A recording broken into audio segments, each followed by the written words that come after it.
Thank you, Pastor. What an introduction. Well, let's go back to the beginning, at least the beginning of what we now call Planet X. Spring of 2002, I had two individuals, a couple of friends of mine approach me. My friend Tom, who's a pilot and an aircraft mechanic. My friend Ron, who's a veteran of the peacetime army in Germany during the 1960s. Both these men are independent researchers, and they started telling me about Planet X and this book titled Blindsided by Mark Hazelwood. Mark did something that most authors won't do. He put evidence in the book that conflicts with his own value system. Most New Age authors, for example, won't have anything to do with the Bible, and most Bible scholars won't have anything to do with New Age information. But Mark Hazelwood included both, including historical evidence, archaeological evidence, fossilized evidence, geological, astronomical, biblical, psychic evidence, and last but not least, a lady who claims to talk to aliens. Now, that was a bit too much for me. However, I read the book, and I know documentation when I see it. I know evidence when I see it. Now, for a homicide detective, evidence is something you can put a blue evidence label on, mark it, and hand it to the court clerk as evidence. And much of what he had in the book is good evidence, well documented, that you can go back and find the original source material. So despite the lady who claimed to talk to aliens, who, by the way, gave her a date of the closest passage, that date being June of 2003, I continued my research, and I went deeper and deeper into the topic of Planet X. You heard in the introduction, I've been looking at Planet X-related matters since 1980. I began an independent research project in 1980, not knowing until 1992, 93, actually, what it was really all about. Going back to 1979, I found myself single, free weekends, looking for a hobby. I'd been out of the Army for 9 or 10 years, and I decided to go back in the Army Reserves as a Green Beret and let your tax dollars pay for my weekend fun. Seemed like a good deal to me. We spent a lot of our weekends in Special Forces training at a place called the Welding Springs Training Area, just west of St. Louis in St. Charles County.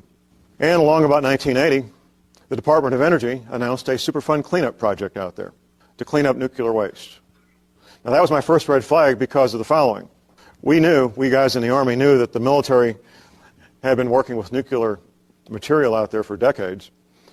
So the men I worked with, on their own, without even telling the Army, they went to the trouble to get radiation detection equipment, and when we'd go out there training, they would routinely check out the training area to make sure there wasn't anything, because they didn't want to have kids with flippers instead of arms. It seemed like a good idea at the time. Point being, they never found any nuclear material. Barely anything above natural background radiation. Over the years, I watched this Department of Energy become a fairly good-sized project. They drug in the job trailers. They built about 15,000, 17,000 square feet of administrative buildings. Sometimes I would go by and photograph the names of the subcontractors at the front gate. At any government construction site, they always list the names of all the subcontractors at the front gate. One name happened to catch my eye one day, Worldwide Telecom. I didn't recognize that as a local business. So I submitted a Freedom of Information Act request to the Department of Energy, the contract specifications for Worldwide Telecom, along with 2 other requests for an engineering firm and a survey company. A few weeks later, I get a response back in the mail. The contract specs for the engineering company and a survey company, and a letter denying that Worldwide Telecom was even a subcontractor out there. And that kind of got my attention, so I went to a friend of mine who I thought might know who these people were. And he says, John, here's the deal. Now, this is in St. Louis. He says, so, first of all, they're headquartered in New Jersey. If you were going to build a brand new Pentagon, these are the people you would hire to put in the telecommunications. So that brought up even more questions. Under another Freedom of Information Act request, I asked how many phone lines they had out there at this construction site. The answer came back a couple of weeks later, 500 telephone lines. That sounded a bit large to me, so I talked to some contractor friends of mine, engineers who had spent 30 and 40 years in commercial construction, asking them what the largest number of phone lines they ever saw at the biggest construction site in their 40-year career of working commercial construction work, things like Boulder Dam and so forth. 50 phone lines at the largest construction site they ever saw in their 40-year career. Over the years, I interviewed different men who were working there, surveyors. I found out that everything was compartmentalized. They'd bring in one crew of surveyors to do a little section, another crew for over here from a different company, and a third and a fourth and so forth. Compartmentalized. I interviewed an engineer that worked out there. This was just fairly recently. And she was telling me, she's an electrical engineer, she couldn't understand the level of confidentiality and secrecy at a no big deal construction site. how there were certain areas that were completely off limits unless you had a certain pass and a certain badge. I talked to a man who was working on concrete out there. He said, John, I never in my career put titanium flakes in concrete before. So all in all, what we came to find out, looking at the infrastructure, the communications, the power that was going in there and still going in there, the water, fresh water, sewage treatment, and so forth, all this being underground, is that they were building a command and control center where hundreds of men and women, and their families if necessary, could live, work, play, have microwave pizza, and watch movies for years if they needed to. A very large, self-contained complex. I knew that quite a long time ago, but I couldn't make the connection. It appeared to be very military on one hand, but it wasn't the military. So it was kind of a big question mark. What I did come to learn, however, is that Superfund cleanup projects amount to a bottomless pit of unaccountable money. There's very few people that understand the technology of cleaning up nuclear waste. Very few. And even less understand how much it costs or how long it takes.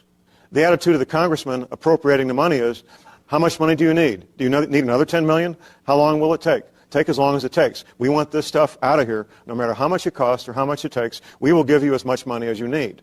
That's the attitude of the public and Congress when it comes to cleaning up nuclear waste. And that's what they did out there, was spend millions and millions of dollars.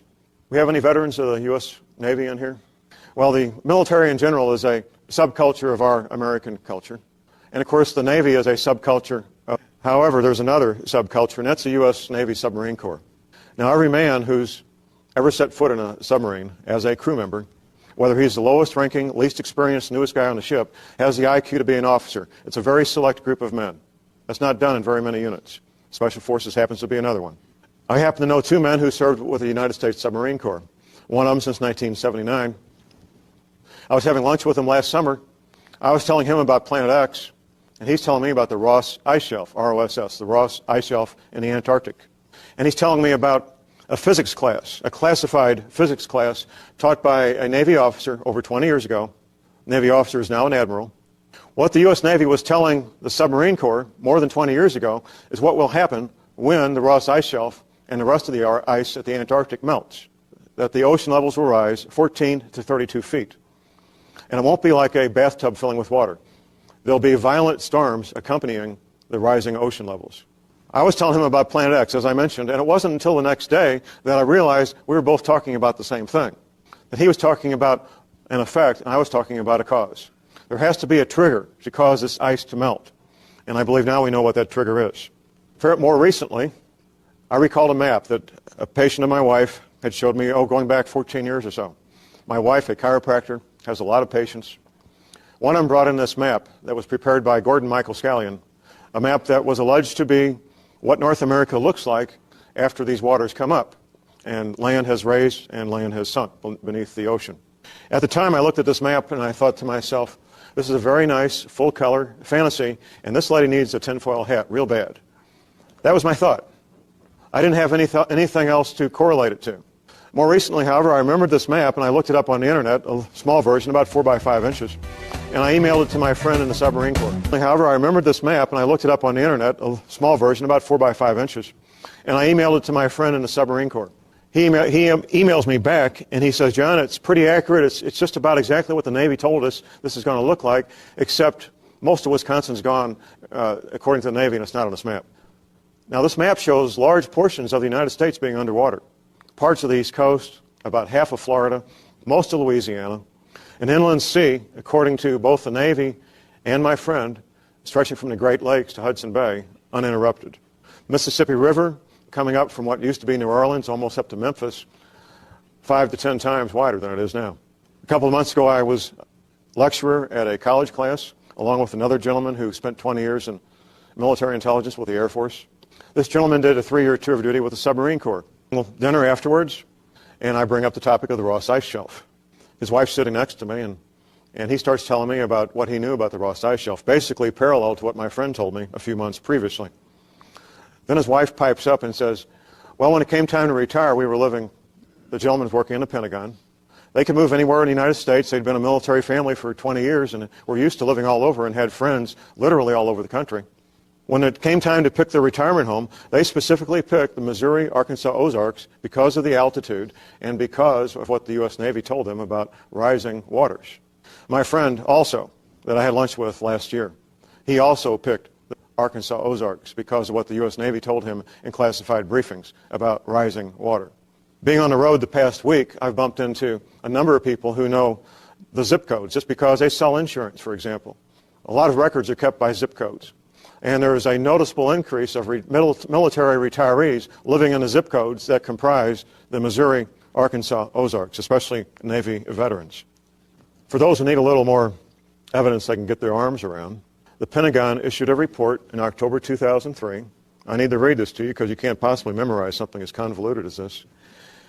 It's titled, An Abrupt Climate Change Scenario and Its Implications for United States National Security, October 2003, commissioned by the United States Defense Department, authored by Mr. Schwartz and Mr. Randall. What these authors say in this report is that global warming should be taken out of the area of being kind of a routine scientific debate and put in the area of a clear and present national security matter. That abrupt climate change may occur in the not-too-distant future, not decades in the future, in the not-too-distant future, causing longer, harsher winters in America, massive droughts turning farmland into dust bowls, and forests. Now you may say to yourself, John, it sounds like you're talking about global warming. You might recall that global warming became an issue about 1985. Now by 1985, the government knew full well what would be happening 20 years later. They knew the events that would be occurring and why they would be occurring. And they knew they needed a cover story to keep everybody calm and peaceful, going to work every morning, paying their mortgage, and being good little citizens. So the cover story they decided on was global warming. And it's been very effective. And here's the way I break it down. These percentages are my percentages, are not from any scientific study or anything. But I've chosen these as representative of what I feel has been going on here for a while. About 49.5% of the population believes global warming is a clear and present danger, putting the earth at risk, putting animals and plant life at risk, and human beings at risk of harm. And that is caused by that knucklehead next door in his SUV, human activity. That's about 49.5% of the adults. Another 49.5% of the adults believe one of the two things. Either that global warming isn't happening at all and isn't real, or that it's kind of a naturally occurring, slow-moving event, and it won't do any harm, and there's nothing we can do about it anyway. That's the other 49%. That leaves 1%, ladies and gentlemen. That's you in the audience. That's you folks watching this tape. The 1% who actually get their news someplace other than television news, who take the time to actually read books and look for alternative news on the internet or on shortwave radio. That's 1% or less of the adults in this country. Maybe 1.5%, because according to the American Library Association, 3% of the adults in this country have a library card, and half of them use their library card for light entertainment reading, leaving about 1.5% that do both have a library card and use it for something other than light entertainment reading. The deception continues. I have a issue of The Economist magazine published in London, and they have an article, not an interview, but an article written by the Prime Minister of England, Mr. Tony Blair. You might imagine that if you're the Prime Minister of England and you're writing an article, it's going to be published in the most respected magazines on the planet. It's going to be edited, and reviewed for content, for legality, for scientific accuracy, and of course for grammar. This temperature rise has meant a rise in sea levels. Current tense. England is talking about sea levels rising right now, because they are rising right now. If it continues as predicted, it will mean hundreds of millions of people increasingly at risk from flooding, and climate change means more than warmer weather. It means extreme, increasingly unpredictable weather events, rainstorms, droughts, heavy human and economic cost. Now, of course, this was written prior to many of the events that we're now aware of happening. The lead time typically for a magazine like this is several months. Here's what's going on with the weather right now. You may not be aware of. This has never happened, ladies and gentlemen. It is surviving the winter and coming up the next spring and growing even more. This has never happened anyplace. At the same time we're having snowfall in Las Vegas, they're canceling dog sled runs and contests in Alaska because they don't have enough snow. Things are getting very, very bizarre. Global warming issue has been very effective in keeping people in the dark as to exactly what's been going on. Got a few Bible quotes here for you folks. Joshua 10:13 talks about the sun standing still. Now, up until fairly recently, and I mean within the last 55, 60 years, since about 1950, how the sun could possibly stand still. Bible scholars referred to Joshua 10:13 as a metaphor. Typically, Bible scholars do that. If they don't understand this stuff, they say, well, it's a metaphor. It really means something else. Well, about 1950 or so, the concept of a pole shift became apparent to scientists, and they understood how the Hebrews in the Sinai desert could look up and see the sun not moving. For the 19th century before that, they couldn't. If you were standing at the right place on the planet and the pole was to shift, the sun would have the appearance of standing still in the sky. Another researcher, about the same time, Dr. Emmanuel Velikovsky, nobody had done previously. He did research comparing what the men studying the ancient Chinese had written and the men studying the ancient Mayans had written. People who live in Scandinavia, ancient folks had written, both of whom had, all those ancient cultures had written records and calendars. Velikovsky reasoned that if the Hebrews standing in the Sinai desert saw the sun standing still, then the Chinese must have saw it not come up the next morning when it was supposed to. Keeping in mind the Chinese had written records and had calendars, and you could line up the Hebrew calendar and the Chinese calendar to compare them if you knew what you were doing. And guess what, ladies and gentlemen? On that date in history, when the Hebrews in the Sinai desert saw the sun stand still, the Chinese saw the sun not come up. The Bible means what it says, and it's 100% accurate. Exodus 16:31. Now, this all happened shortly after Moses made his exodus. The Hebrews in the Sinai desert would wake up every morning, and they would find substance of a certain color, of a certain substance, and a certain taste lying on the ground that they could pick up and eat. As it turns out, other cultures who had written records and calendars all left written records attached to the same dates, where every morning they could go out and pick up a substance of the same color and the same consistency and the same taste and eat it in China, in South America, and in Scandinavia. What we believe manna from heaven was carbohydrates in the atmosphere that would condense when the sun hit it. It would fall to ground, and you could pick up and eat it. Once again, the Bible being verified by other written records all over the planet of that same substance being there. Isaiah 24:1. Behold, the Lord maketh the earth empty, and maketh it waste, and turneth it upside down, and scatter abroad the inhabitants thereof. That sounds like a global earthquake to me. That sounds like a very good description of a global earthquake. Isaiah 24:20. The earth shall reel to and fro like a drunkard, and shall be removed like a cottage. Once again, ladies and gentlemen, what appears to be an excellent description of a very large global earthquake. Right there in the Bible, waiting for you to read it and look at it yourself. When I first heard this story about Planet X, and I read Hazelwood's book, one of the first things I did was approach a friend of mine who has privileged access to certain government agencies. And I said, can you check this out? I'd appreciate it. He said, I never heard of it, but I'll check it out. He got back with me a couple of weeks later, and he says, John, it's the real thing. They've been watching this thing for more than 20 years. It's out there. They got the Hubble watching it. They got all this instrumentation keeping track of it. It's got a 250,000-mile debris field on either side of it. When I say a debris field, I mean rocks the size of pickup trucks and rocks the size of Rhode Island. Big rocks and little rocks. It's traveling in a cloud of red dust, which means when we finally are able to see it, it'll probably duplicate what was seen by ancient peoples as being a red cross in the sky. The red dust will refract the light and make it appear to be a red cross in the sky. Both my private sources and NASA is that Planet X is 3 to 5 Earth masses large. And Moon and the Stars. About 1979, they sent the Pioneer space probe looking for this thing, and here's why. Astronomy uses a lot of instrumentation. They use telescopes in the visible light spectrum, telescopes in the infrared light spectrum, telescopes in the ultraviolet light spectrum, and radio telescopes. They take all this imaging, and this is where astronomy gets down to what's really important, that's mathematics. They use mathematics to determine how big these objects are, how far away they are, how fast they're traveling, how far apart they are from each other. Pioneer space probe determined all those things, and they've been watching it very carefully. They've determined that this object is on an elliptical orbit. That means it goes way out. When I say way out, it takes 1,800 years to go out and 1,800 years to come back. That we're used to, Neptune, Saturn, and so forth. They make more or less a circular orbit. Some of them tend to be a bit elliptical, but pretty much circular. This planet has been the object of a lot of government building shelters like what I described all over the United States. And they are, in fact, shelters for high-ranking government officials, immediate families, including their adult children. And all of us have heard about the great earthquake of December 26 and the tidal wave tsunami that followed. Most of us know that it was supposed to be the greatest earthquake since the Prince William Sound earthquake in 1964 off the coast of Alaska. But we hear these numbers about the Richter scale. And a lot of people don't understand what the Richter scale is. And I'll try to explain it in terms that you can all understand. I was in front of an audience in Detroit the other night, And I first asked if there were any self-employed people in the audience. We had several, and I picked one out, and I said, "Sir, I will offer to work for you for 40 hours. You only need to pay me for 30, and my wages for my first hour will be 1 penny, and my wages for the second hour will be 2 pennies. My third hour will be 4 pennies, and if you will agree to double my wages until I get to 30 hours, I'll work that extra 10 hours for free."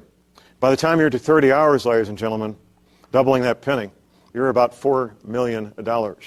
It's a logarithmic scale. The Richter scale is a logarithmic scale. Every 1/10 of a point, starting at point 1, doubles the power, doubles the intensity. So when you go from 5 to 6, for example, you've got 1,000% more power. 5.1, 5.2, and so forth. What happened on December 26 literally shook the planet. Some scientists made the reference that it rang the earth like a bell. There's been some speculation that it may have been man-caused. However, it was predicted by at least 2 sets of scientists I know of. Some Indian scientists predicted the earthquake several days before it happened based on a modality involving planetary alignment. And a gentleman named Stan Deyo predicted the earthquake on December 23rd based on his observation of ocean temperatures. Now, anybody can do this. There's sensing devices in the oceans all over the planet. They feed into satellites. They feed into the internet. You can sit in the comfort of your home and do this any place you have internet access. He saw something in his 9 years of research he'd never seen. He saw all along that 600-mile fault drastically increasing temperatures on one side of the fault, drastically decreasing temperatures on the other. It is denser and therefore more heavy.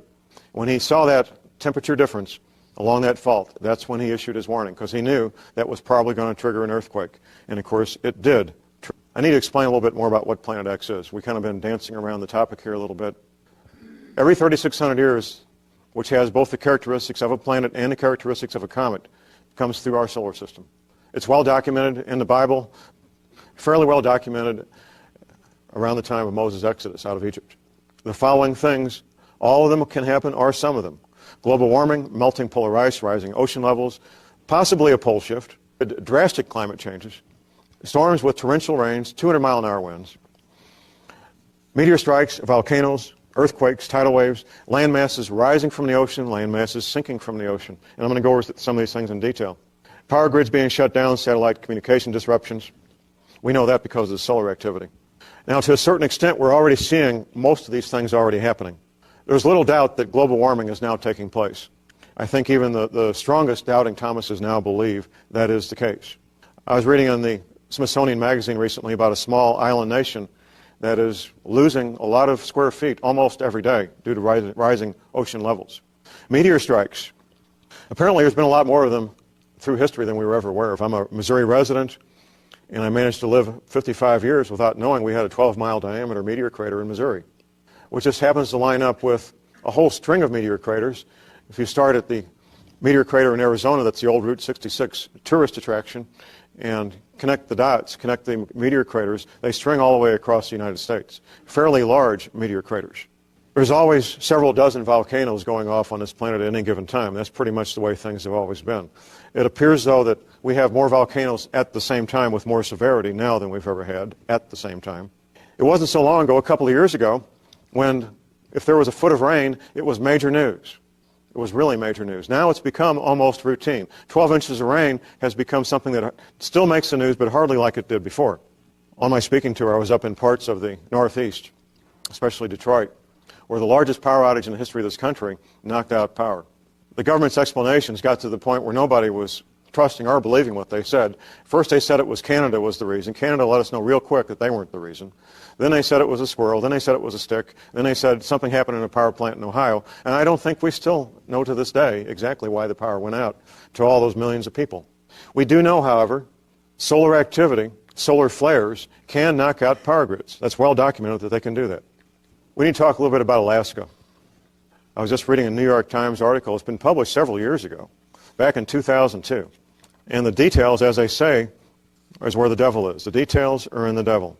The engineers that are in charge of maintaining the Trans-Alaska pipeline, 800 miles long, they're having to do a lot more work these days, and I'll explain why. There's a term that the Alaskans are using now called referring to the trees up there frequently as the drunken trees. As the permafrost is melting, the roots of these trees go down to the permafrost and they stop. Now with the permafrost melting, the trees are toppling over, and the natives are calling them the drunken trees. Which brings us to the Alaskan pipeline and the entire man-made infrastructure in Alaska. Every man-made structure in Alaska, whether it's the pipeline or buildings, telephone poles, were all built with the underlying engineering principle that the permafrost would always be, as the name implies, permanently frozen. Now that the permafrost is melting, the entire man-made infrastructure up there is at risk. People are having to buy jacks to put under their house because the foundations of their homes are collapsing. Roads are becoming like Six Flags rides. The pipeline has to have continuous surveillance and re-engineering and new concrete being poured and piers being put down to where it finally is solid because the entire Alaskan pipeline was built on top of the permafrost. That's what engineers knew. That's what they were told, and they had no reason to believe otherwise, that the permafrost would be anything other than permanently frozen. Rising ocean levels. So what's the big deal, John? Here's the big deal. 80% of the people on this planet live within 100 miles of an ocean. The closer you get to the water, the denser the population. Some areas you can go for miles and miles and miles from the water and still not be very many feet above sea level. Pastor mentioned in his introduction, parts of Florida are 55 feet above sea level. Most of Florida isn't. The part above sea level, 55 feet, is not very much of Florida.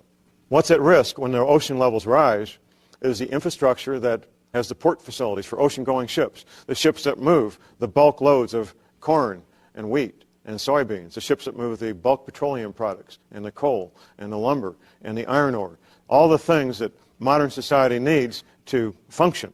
The port facilities are at risk of being damaged or destroyed. The infrastructure that supports all these people, the potable water facilities, making fresh water, telecommunications, the power grid, natural gas, the roads, all that infrastructure is at risk of being damaged or destroyed if and when the ocean levels rise. I mentioned the Ross Ice Shelf a few minutes ago. There used to be a couple of other ice shelves out there. Larsen A, that's Larsen, A as in Alpha, Larsen B as in Bravo. I know a lot of people watching this tape have seen the Hollywood movie The Day After Tomorrow. The opening scene in The Day After Tomorrow, they've got an American flag at this Antarctic research center. I had to watch the movie the second time before I saw this. There's a subtitle superimposed on the flag, and I didn't catch it because it was only flashed for about 8 seconds. It said Larsen B Ice Shelf, superimposed on the American flag. The opening scene is the Larsen B Ice Shelf breaking away from the Antarctic continent and drifting off into the ocean. That really did happen, ladies and gentlemen. That's real science. And up until a few days ago, when an even larger iceberg broke off, the largest ice shelf ever to break away. It, of course, was attached to the Ross Ice Shelf. The Ross Ice Shelf is about 265,000 square miles. That's about the size of Texas. It rises above the ocean 600 to 3,000 feet. The Antarctic continent, ladies and gentlemen, has approximately 70% of all the fresh water on planet Earth locked up in ice, thousands of feet thick, and it is melting, and it's melting from underneath. Ladies and gentlemen, I already explained what the is, and that's to build shelters to take care of their own people. These shelters have been built all over the country. However, there's more to that you don't know. Apparently, the United States Navy has built undersea cities. My friend told me about this last August while we were having lunch. And then while I was having dinner with this other veteran of the submarine corps, this intelligence officer, I brought up the topic, and I'm talking to my friend, a college professor sitting next to him, about these undersea bases, undersea cities where hundreds of men and women can live and work and be comfortable. Well, the former intelligence officer is just kind of eating his pasta and keeping quiet, and finally he looks up and he says, you know, let's move on to a different topic, however, and that would be now when I first heard about this, I didn't make the connection. And when I found out about this second piece of information, everything else fell into place. There's something called the Vatican Observatory Research Group, and they operate something called the Vatican Advanced Technology Telescope. Now that's a mouthful. Located at Mount Graham International Observatory in southeastern Arizona. I spent most of my life thinking that the Catholic Church was involved in saving souls, running Mother Teresa, helping the people over there in India, that kind of thing. It never occurred to me that the Vatican would be so interested in astronomy that they would go to the time and the expense of building and manning a professional. It's sort of like the Marine Corps selling used cars. I mean, it just doesn't fit. It's not part of their mission statement. But we need to remember, ladies and gentlemen, that the Vatican is a foreign government. They have their own postage stamps. They have their own bank. They have a defined territory that's their country. And without a doubt, the Vatican has an intelligence service, and they have vaults full of documents going back for nearly 20 centuries, at least 17 centuries, full of documents from all over the planet that they've acquired.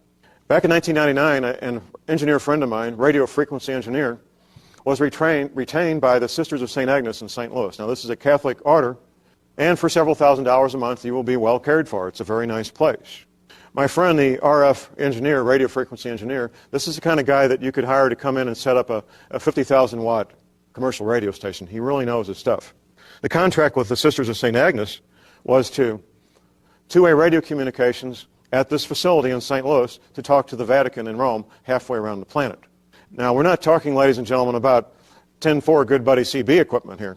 We're talking professional-grade military communications equipment that is for serious people that want to do serious communications. Now, of course, you would have to have the exact, or they couldn't talk back and forth. At the same time, he found out that the Sisters of St. Agnes purchased real estate in the Missouri Ozarks, built a building out there with food. Point being, ladies and gentlemen, the Vatican Church, like any large organization, will attempt to take care of their own people to the best of their ability. That's just the way big organizations work. It doesn't matter whether it's the U.S. government, IBM, or the Vatican. All large organizations want to care for their people to the best of their ability. And to my satisfaction, that is the Vatican's. At the time we thought, keep in mind this was 1999, we thought this was Y2K related. Nothing else made sense. But now, putting two and two together, we're getting four. You put the Vatican, all this equipment for communications, and spending the money to set up a professional observatory in Arizona. And of course, what do you have? You have preparations for Planet X. Nothing else. In passing, I've mentioned a pole shift several times. A pole shift is when the North Pole, from someplace, we don't know for sure how many pole shifts there's been, possibly as many as 150. A typical pole shift is about 20 degrees, which may not sound like a whole lot, seeing as how 180 degrees would be a complete flip-flop. What does 20 degrees mean? Well, if you're at the equator, 20 degrees doesn't mean a whole lot. You're not going to notice a big difference if you're at the equator. If you're in Maine and you get a 20-degree pole shift, you could get the climate of Atlanta, Georgia. So the farther north you get, the more drastic a small change can make. Going back to the film, The Day After Tomorrow, there was some science in there, as well as the Hollywood special effects and sensationalism and bad science. The three youngsters in that film are in a museum, and one of the displays is a stuffed mastodon. Now, most people know that mastodons have been found frozen in Siberia. That's fairly common knowledge. Here's some things you may not know, however. People in the audience who are farmers and hunters, they'll know what I'm about to say. When a mammal dies, it could be a cow or a deer, it doesn't matter. When a mammal dies, the first thing to deteriorate is the eyeball. Within hours, especially if it's warm, insects will attack that eyeball and it will start to deteriorate. And by the end of the day, the deterioration will be well underway. The mastodons found frozen in Siberia, the eyeballs were not deteriorated. The mastodons were flash frozen so quickly that the meat was still fresh enough that it was being harvested and sold for human consumption in Russian markets. It wasn't just 2 or 3 mastodons, it was hundreds of mastodons found frozen in a similar fashion. The mastodons were standing there one moment, calmly eating a subtropical plant. They're flash frozen for thousands of years. Flash frozen so quickly that the meat never had time to deteriorate, even after all those years. What caused that to happen? A pole shift can happen in a matter of hours. I'm going to get into a rather dramatic explanation of what a pole shift would make happen on this planet towards the end of this presentation. But now it's time for some scientific evidence. People love individuals with credentials. We like to see guys with white lab coats and all these letters behind their name. That gives credibility. In the area of astronomy, about the highest credentials you could ever hope to have would be to become the supervising astronomer for the United States Naval Observatory. I became aware of an interview with that very man back in 1990, Dr. Robert Harrington, who at the time he was interviewed, and the interview was tape recorded, of course, videotaped, August 30th, 1990, at the time of the interview, in his office at the United States Naval Observatory, he was the supervising astronomer. Now, there's lots of astronomers. In fact, there's children that got telescopes and look at stars. And there's high school teachers that got telescopes and look at stars. Lots of amateur astronomers that have some ability and some knowledge. Your local paramedic knows how to stop bleeding is one level of expertise. The man who teaches Heart transplants at Harvard University is another level of expertise when it comes to stopping bleeding. Both men know how to stop bleeding, but drastically different credentials. When it comes to the astronomy, had the best credentials in that career that you could ever want to have. The interview was recorded and is on a DVD titled Are We Alone in the Universe? Most of the DVD, Zecharia Sitchin. Now, Sitchin's kind of an unusual guy in himself. You can take one look at Zecharia Sitchin and you say, there's a guy that spent 40 years in a library. He can pick up Sumerian clay tablets and read them like the newspaper. I mean, what a guy. But these last 15 minutes, when he's interviewing Dr. Harrington, are very, very revealing. I'm going to have some quotes here from Dr. Harrington. We've been looking for this thing, the 10th planet, for 12 years, since 1978. We predicted the existence of the 10th planet in 1978. Now, ladies and gentlemen, when the supervising astronomer for the United States Naval Observatory tells you there's a 10th planet, I think you better well be paying attention. Quote Dr. Harrington, if it turns out to be on a 3,600-year orbit, he didn't know the length or the exact structure of the orbit at that time. Professor Harrington again, he believes it has a mass, quote-unquote, a mass of 3 to 5 times the mass of Earth. Dr. Harrington again, perfectly capable of supporting life forms of one kind or another. Dr. Harrington goes on to show a diagram of what he believes to be the elliptical orbit of planet X. Not long after this interview in 1990, Dr. Harrington announced that he was going to pack up his telescope and go to the Antarctic and look for planet X. Not long after that, it was announced that he had a fast-acting form of cancer, and he was dead in about 90 days. March 1992 press release from NASA. Unexplained deviations in the orbits of Uranus and Neptune point to a large outer solar system body, 4 to 8 Earth masses on a highly tilted orbit beyond 7 billion miles from the Sun. They went looking for this thing, and they found it. They used their mathematical calculations to determine where this object should be out there, and they sent the Pioneer space probe looking for it, and they found it. Now, NASA's been playing games with us, ladies and gentlemen, for a lot of years here. Sometimes NASA is referred to as never a straight answer, and I think with good reason. I mentioned Dr. Velikovsky a couple of times. Dr. Velikovsky was a medical doctor. He's been deceased for quite a while, probably more than 20 years.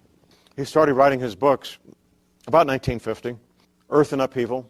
I have here in front of me a photocopy of one page of one book.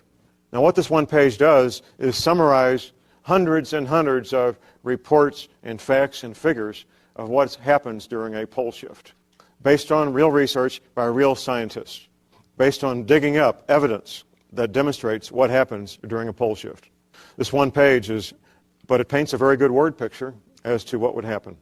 Let us assume, as a working hypothesis, that under the impact of a force or the influence of an agent, and the Earth does not travel in an empty universe, the axis of the Earth shifted or tilted. At that, air and water would continue to move through inertia, hurricanes would sweep the Earth, and the seas would rush over continents, carrying gravel and sand and marine animals and casting them on the land. Heat would be developed, rocks would melt, volcanoes would erupt, lava would flow from fissures in the erupted ground and cover vast. It would spring up from the plains and would travel and climb on the shoulders of other mountains, causing rifts and faults. Lakes would be tilted and emptied. Rivers would change their beds. Large land areas with all their inhabitants would slip under the sea. Forests would burn, and hurricanes and wild seas would wrest them from the ground on which they grew and pile them branch and root in huge heaps.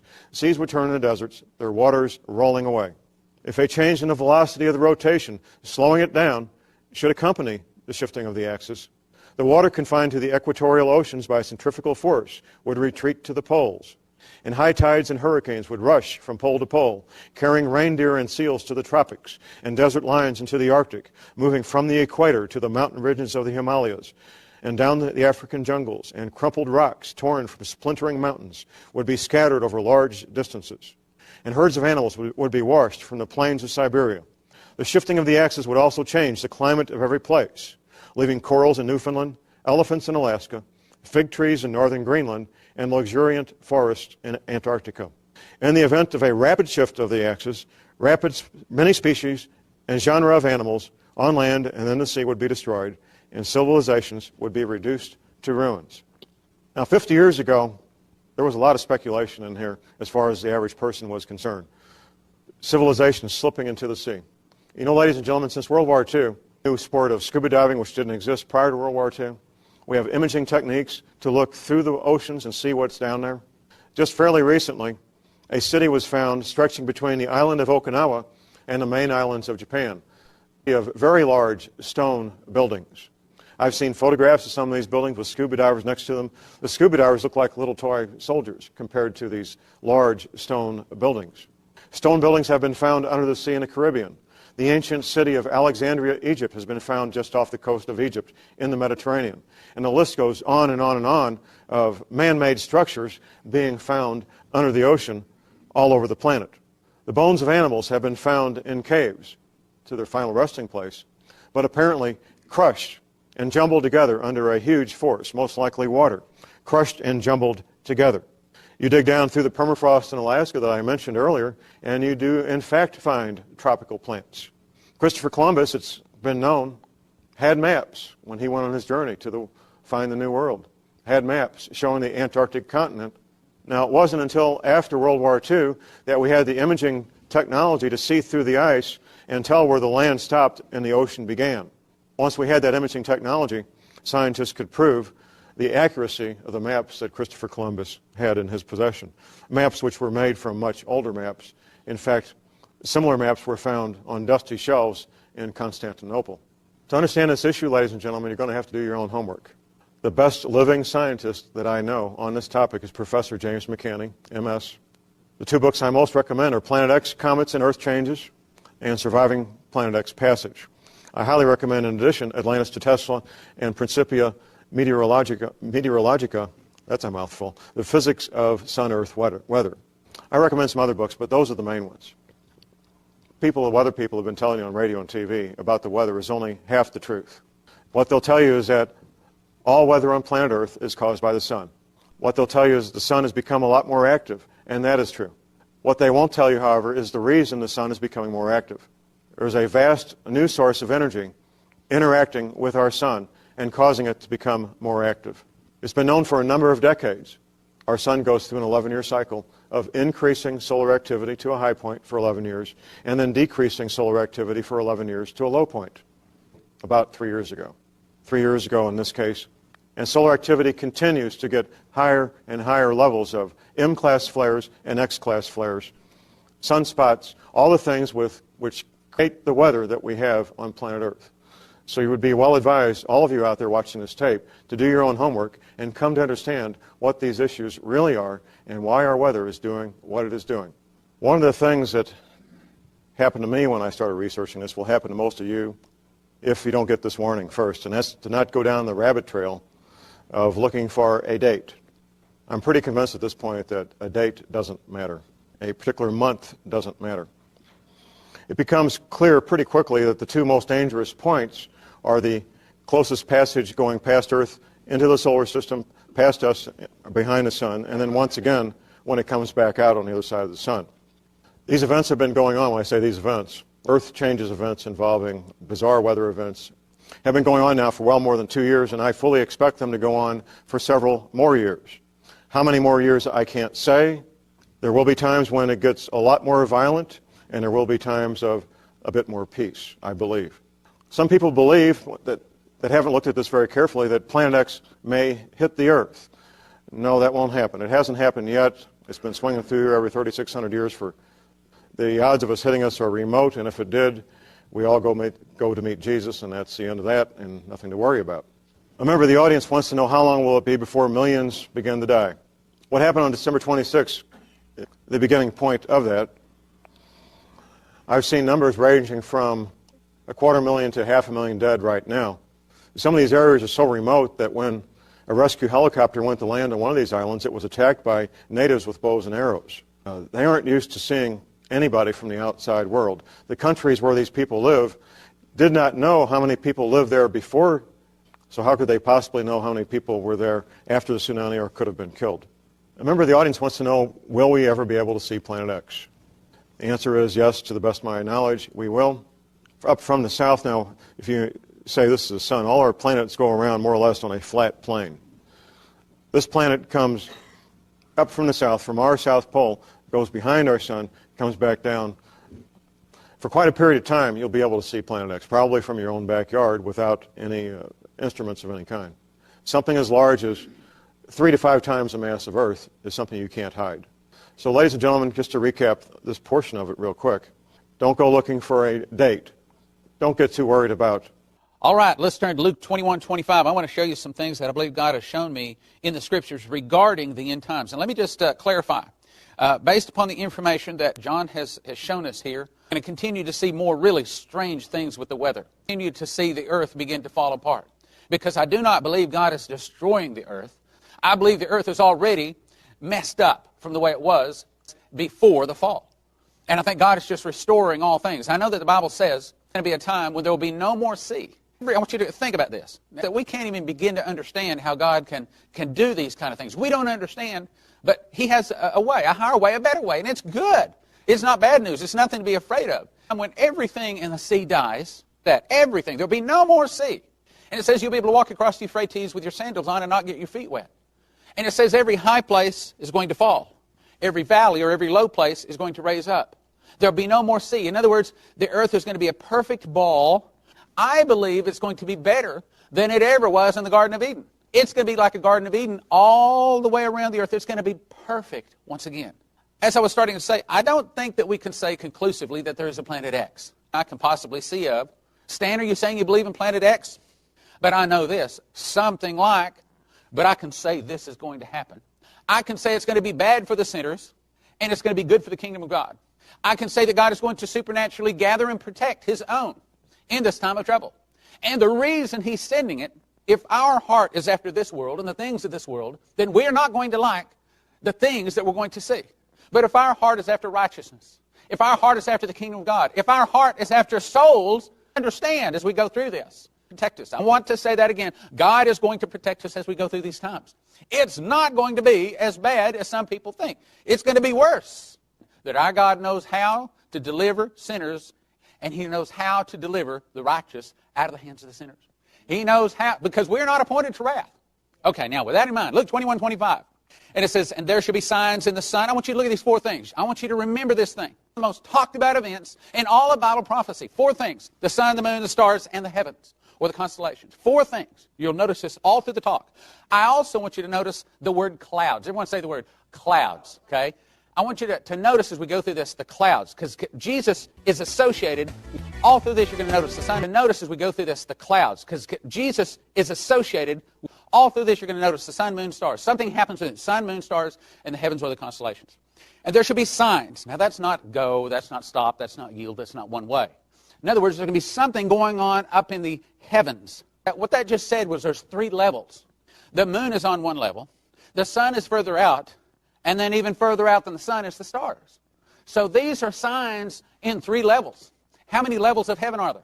I saw a man about 14 years ago, whether in the body or out of the body, I cannot tell. Such a man was caught up into is there a level of the sun and then yet a level further out the stars? So we are talking about something not just that's affecting the moon. We're talking about, brothers and sisters, something that's affecting the stars. So this is not something local. There should be signs in the sun and in the stars. And what is happening on the earth? Distress of nations. Because everything is going topsy-turvy. This is very near the end of the 7-year tribulation. It says distress of nations with perplexity. It means there's no answer. There's no solution. The mankind that cannot change it. They cannot fix it. They can't send some spaceship out to drill a hole in it, to put a nuclear weapon so that they can blow up the thing and fix it. They can't fix it. There's perplexity. It's out of their control because God is getting the attention. The sea and the waves roaring. What did we just see this past December 26th of 2004? The sea and the waves roaring. Some 155,000 people killed all in an instant. When the tsunami came in and hit all of those, it's coming to all the godless people. Men's hearts failing them for fear. Do you think some hearts were failing them for fear? Well, we saw on TV recently, I remember one of the shots I saw, people were standing there like this in the beach. And they were watching this big tsunami come in. They were thinking, well, what in the world is it that is? There was one guy that said, well, there was a little bitty wave, and there was another little bitty wave. He said, then it went back out. I got my camera. I went down there. I was going to take some pictures. And then all of a sudden, whoosh, here comes this 20-foot wave and washes some places as much as 6 kilometers inland. And it washed in, grabbed everything, people, buildings, boards, cars, buses, and then pulled them and said that it went way out. You could see way down into the ocean because then the whole earth was wobbling. And it says in there that it moved some of the islands as much as 25. It said that it actually made the earth, that the earth actually wobbled. It said that it moved the North Pole the breaking of the water. We'll get into that in just a minute. Men's hearts failing them for fear and for looking after those things which are coming upon the earth. Now, why is God doing this? Men's hearts failing them for fear for looking after those things which are coming upon the earth, for the powers of heaven. And then shall they see the Son of Man coming in the cloud with power and great glory. And when these things begin to come to pass, and I believe that just happened, when these things begin to come to pass, draweth nigh. In other words, soon Jesus is coming. I believe that there's a strong possibility that what just happened, a picture of a woman having a child. In here that Sunday right after that, I was preaching on this, and right in front of our congregation. 1 Thessalonians 5:3 says, for when they shall say peace and safety, sudden destruction shall come upon them as travail upon a woman with child. Travail upon a woman with a woman with child. Now, to the congregation I said, and what is that event that begins the woman's travail? I said, well, pain, some said contractions. And then my wife said, you can have pains before? Have we had pains before? Yes, we had. You can have contractions before? Had Oklahoma City, we've had Waco, we've had 9/11. We've had contractions before. We've had pains before. It's when the water breaks. Things that we've never seen in our lifetimes before, never in recorded history. We're going to start seeing those kind of things come to pass, if that was the water breaking. And the easiest of the contractions take place when the woman's labor. I said, ladies, help me out. And do they get closer and closer as it's time for the birth? I said, I believe what that tsunami, 2004, is saying, because Jesus, and this is not from somebody calculating it out, saying Jesus is coming. This is not from some intellect. This is God saying, I am sending my son soon. Now, here's the next question. Gestation, well, about 9 months. Isaiah 24 says, behold, the Lord maketh the earth empty. Matthew 24 says that unless Jesus returns, why is he going to kill off millions and millions of people when the wayward prodigal son interested in going back home to the father? That he started realizing he needed his father. And that's what God is doing. He is laying stripes upon the back of the sinners. And maketh it waste, that upside down, and scattereth abroad the inhabitants thereof.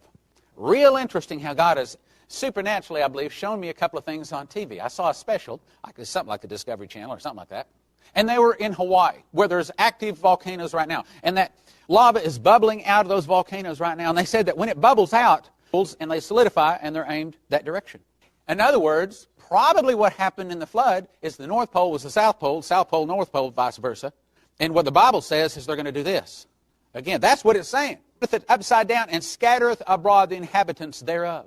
And it shall be as with the people, as with the maid, so with their mistress. As with the lender, so with the borrower. As the taker of usury, one with the giver of usury. Every person on earth is going to go through this labor of pain, thus saith the Lord. There is no pre-trib rapture that's going to get you out of it. You will, as they return the wayward child back to the prodigal father. All people go through this.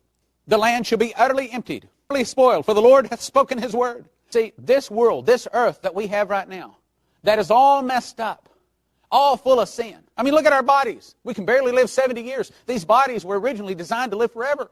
We have pain in childbirth. We have to till the soil. It's not bad news, it's good news, but it's going through some trouble because we have to learn not to sin.